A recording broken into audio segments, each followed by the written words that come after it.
ثابت رو نجات نداده به کجا میگویی ها؟ گزاری میکنم مرا رها کن آقای یگیت. خاموش. به دست افتاده. خیری خاموش. زنده آقای یگیت.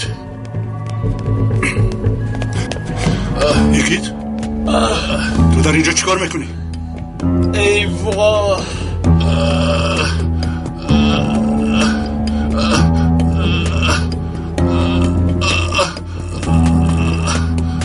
یکی تو رو آزاد کن.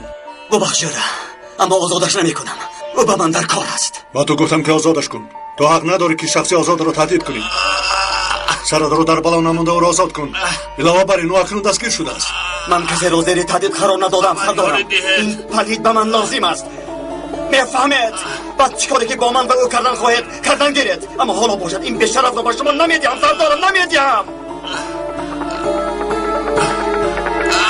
یاری دیه دمت رو گیر. یگیت با تو ایست میگویم.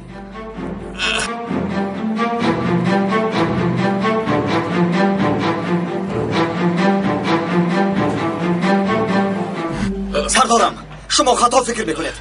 مسئولیت همین را تقاضا میکند سردارم. او را سرده گفتم. سرت رو در بالا نانداز. ببخشید صابی در دمی مرگ است. حیاتی او در دست همین پلید است. دروغ میگوین مرا میکشند. تو خاموش باش. به این هم وقت تمام شده است.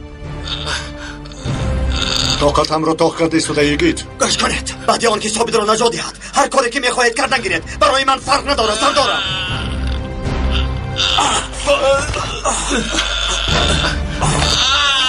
این آدم جوان است. با خدا جوان شده است. خیری او چیکار کرده نیست؟ سردارم به خدا این مراتب راست میگوید. اکای صوبی در دمی مرگ است. صوبی در کجاست؟ در پایان در شعبه احیاگری. واقعا کنی بینیم منو به نزد آنها بر. مالش به این طرف میرویم سردار. زودتر. سردار میرویم.